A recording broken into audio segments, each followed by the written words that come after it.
Luar biasa firman hari ini. Saudaraku, tadi kalau dibilang Elohim Yahweh, Yahweh Elohimku.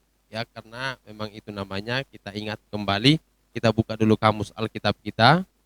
Ada paling belakang itu kata Tuhan.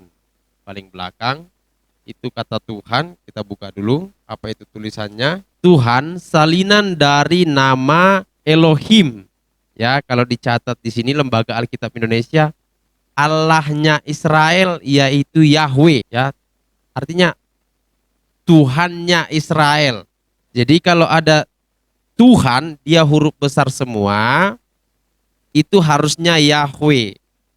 Karena itu salinannya. Jadi ada Tuhan huruf kecil, ya kan? Kalau kita buka di Habakuk tadi ada Tuhan huruf kecil. Di Habakuk 3 ayat 19 itu, Tuhanku itu huruf kecil. Jadi kita harus bisa membedakan antara Tuhan huruf kecil dengan Tuhan kapital semua. Ya. Jadi kalau setiap kita baca Tuhan, dia hurufnya kapital semua, harus kita baca Yahweh. Karena itu salinan, disalin dia. Fotokopian. Mana yang lebih bagus, fotokopian atau asli? Asli, ya. Jadi kalau ada huruf besar semua, kita harus panggil namanya. Ya, amin. Ya, kita buka dulu 1 Tawarik 16 untuk mendahului menjelaskan apa tadi yang dibilang hambanya.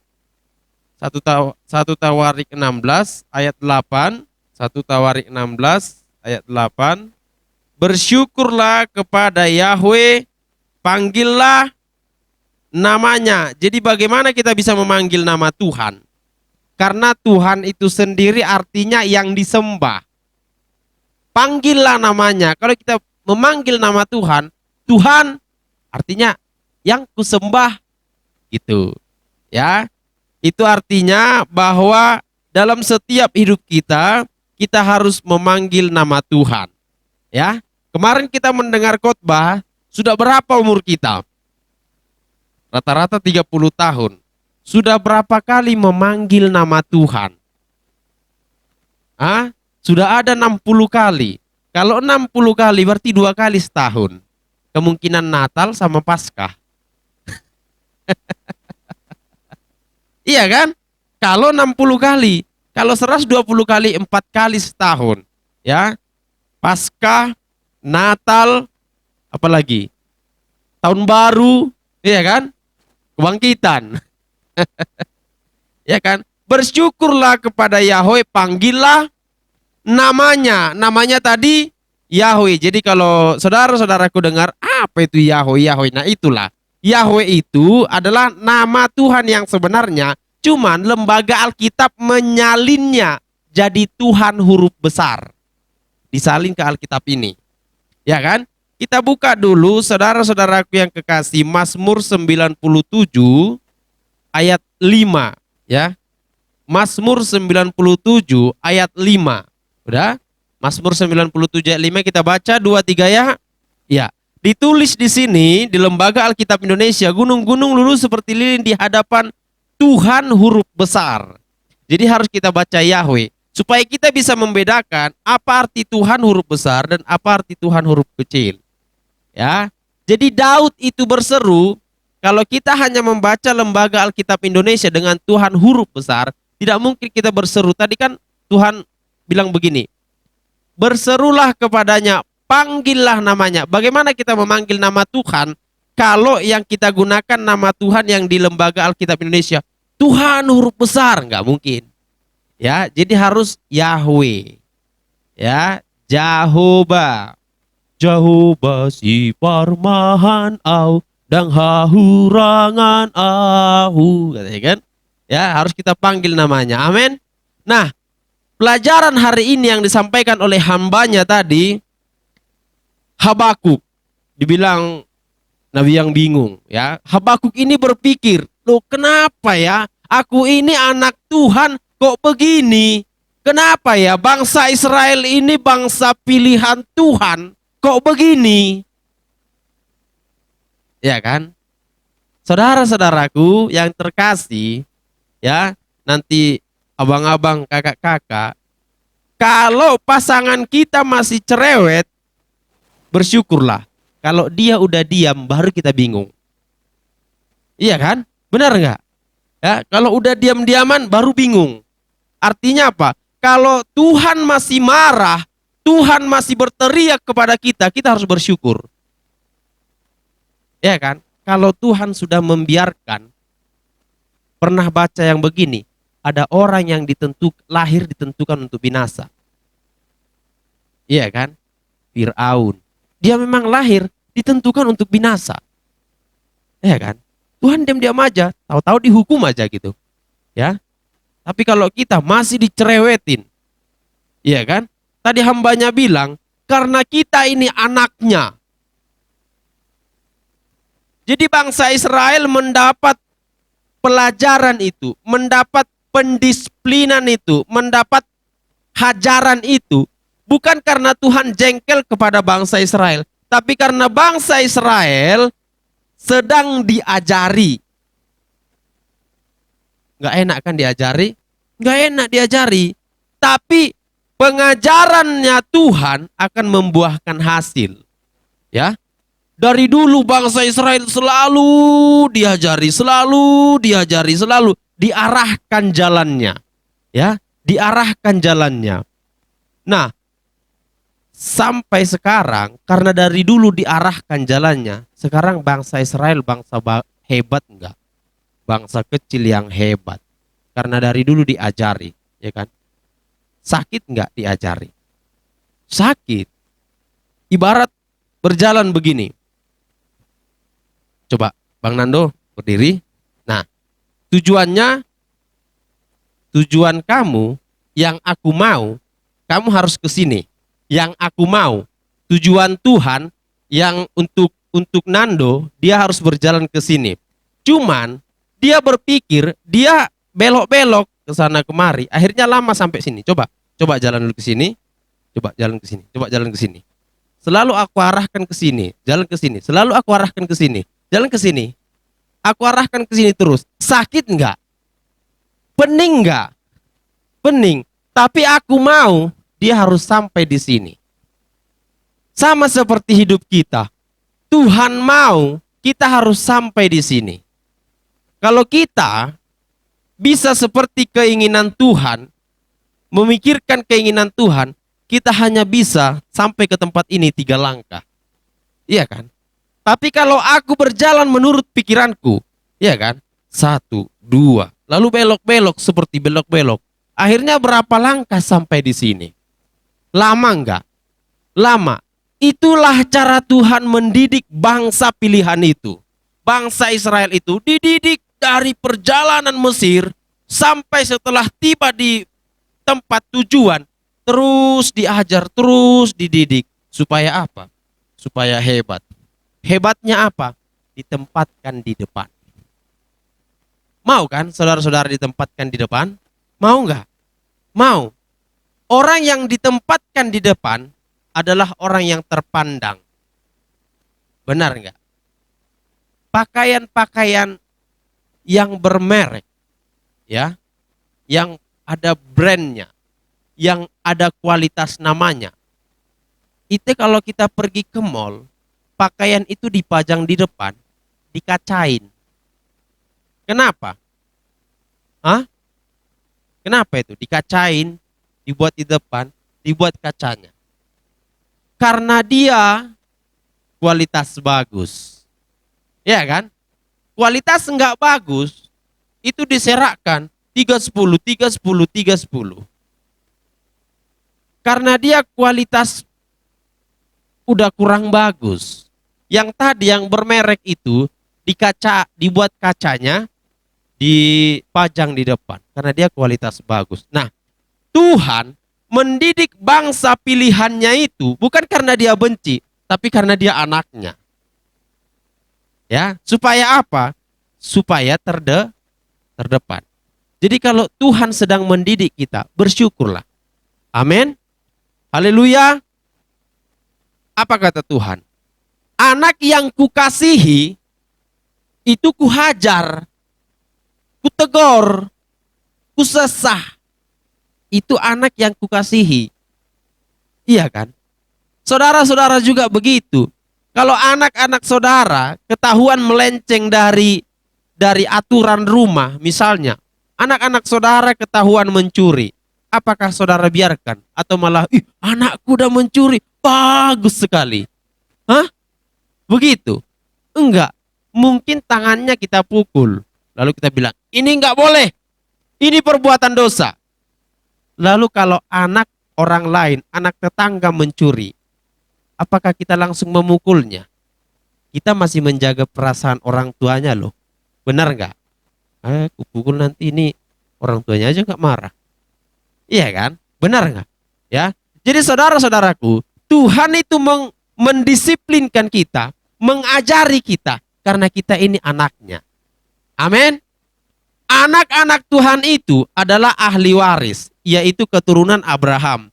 Nah, karena kita ini mengakui keturunan Abraham, secara rohani kita juga harus mengakui Tuhannya Abraham, yaitu Bapak Yahweh. Haleluya. Ya, saudaraku, luar biasa firman hari ini mengenai Habakuk ini. Dia bertanya-tanya dalam dirinya, Tuhan, kok beginilah bangsa pilihanmu ini? Berapa kali aku berseru kepadamu Tuhan, Tuhan binasa, Tuhan begini, Tuhan begini. Kok engkau nggak jawab? Katanya. Kadang-kadang saudara, Tuhan tidak menjawab doa kita, bukan karena Tuhan tidak mendengar, tapi karena ada sesuatu yang sedang Tuhan ajar untuk kita. Ya, ada sesuatu yang sedang Tuhan ajar ini. Ya, jadi kalau doa kita ini belum dijawab Tuhan, Tuhan apa yang mau kau ajarkan? Bukan berarti harus karena kita melakukan keburukan, bukan, tapi karena kita sedang menerima kebaikan luar biasa. Ya, itu yang sedang Tuhan ajar kepada kita. Ya, apa tadi dikatakan di sini? Sekalipun pohon ara tidak berbunga, pohon anggur tidak berbuah, hasil pohon zaitun mengecewakan, ladang-ladang tidak menghasilkan bahan makanan, kambing domba terhalau dari kurungan, dan tidak ada lembu sapi dalam kandang. Artinya, sekalipun yang kita kerjakan tidak kita nikmati, tetapi aku tetap bersorak-sorai kepada Yahweh Elohimku. Demikianlah kata Sadrak, Mesak, Abednego. Pernah tahu cerita itu? Sadrak, Mesak, Abednego ketika diketahui oleh raja melanggar hukum raja, tidak menyembah patung. Jadi ada waktu itu dibuat satu perintah. Siapapun harus menyembah patung itu. Ya. Jadi Sadrak, Mesak, Abednego mereka tidak mau menyembah. Ya. Lalu jengkellah raja kan? Kenapa tidak diikuti perintah saya? Kalau begitu, masukkan mereka ke perapian. Hukuman seperti biasa. Lalu mereka diikat, disediakanlah perapian itu. Karena mereka tidak mau mengikuti perintah raja. Apa kata Sadrak, Abednego? Ya, kita buka dulu saudaraku di Daniel 3 ayat 17. Iya. Kalau begitu Sadrak, Mesak, Abednego, apa katamu sekarang? Aku sanggup melepaskanmu, kata raja. Ya kan? Apa kata Sadrak, Abednego? Tuanku, kalau Elohimku sanggup melepaskan kami, ya kan? Kalau Tuhan yang kami sembah itu bisa melepaskan kami, dia akan lepaskan kami. Tapi kalaupun tidak bisa, ketahuilah Tuhan, aku tetap nggak menyembah itu. Dan aku tetap percaya kepada dia. Iya kan? Sadrak, Mesak, Abednego percaya kepada Tuhan bukan karena mujizat. Ya? Bukan karena ada pelepasan dari perapian. Sadrak, Mesak, dan Abednego percaya kepada Tuhan bukan karena dia disembuhkan Tuhan. Ya kan? Tapi karena mereka punya iman, keyakinan bahwa dialah Tuhan itu. Amin. Kita sebagai keturunan Abraham, ahli waris, marilah kita percaya kepada Bapa Yahweh bukan karena mujizat, bukan karena kesembuhan, bukan karena diberikan berkat, tapi karena kita punya keyakinan yang penuh kepada Tuhan. Haleluya. Itulah iman yang sebenarnya kepada kita sebagai umat Kristen. Ya. Lalu Habakuk, setelah dia menyadari, ya kan, lalu dia rupanya begininya maksudmu Tuhan. Lalu dia bersukacita dengan keadaan apapun. Itu tadi firman-Nya. Dia bersukacita walaupun tidak mendapatkan apa-apa. Kenapa dia bersukacita? Karena dia tahu, aku sebenarnya terlahir hanya untuk kemuliaan Tuhan. Amin. Saudara-saudara, saya mau tanya, untuk apa kita lahir di dunia ini? Bukankah kita lahir, belajar berjalan, sekolah, bekerja, tua, menikah, tua, mati. Benar nggak? Untuk apa kita ada di dunia ini? Kita tinggalkan loh dunia ini. Ini segala kemuliaan ini kita tinggalkan. Lalu untuk apa kita datang ke dunia ini? Untuk apa, saudara? Hanya untuk menunjukkan kuasa Tuhan. Ya. Supaya kita sadar, saudara. Tetap kita ingat bahwa kita ini adalah ciptaan Tuhan untuk kemuliaan Tuhan. Amin. Ya, sukacita karena keselamatan. Ya, tadi selain bersukacita karena anak, karena ahli waris, dia juga bersukacita karena keselamatan. Artinya, kita sudah mempunyai keselamatan itu oleh Yeshua HaMashiach. Ya kan?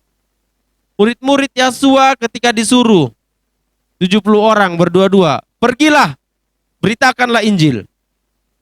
Murid-murid sampai setelah itu, Tuhan, aduh kami senang sekali.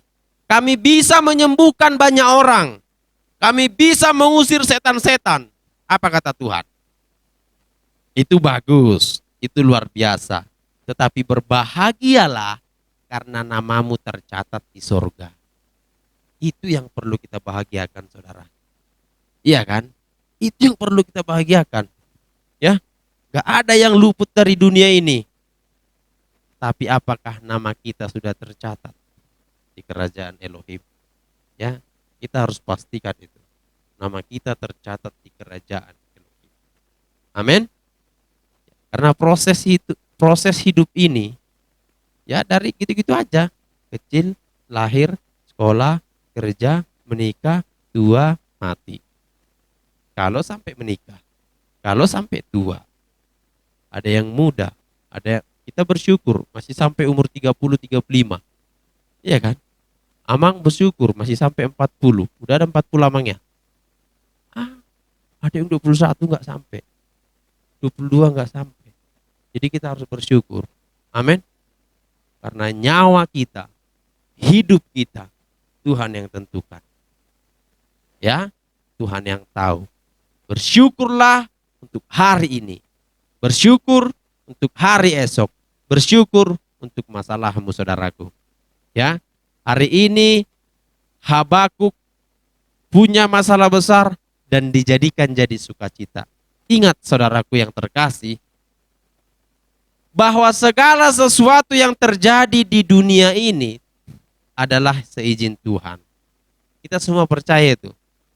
Nah, segala sesuatu yang diizinkan Tuhan adalah untuk maksud mulia.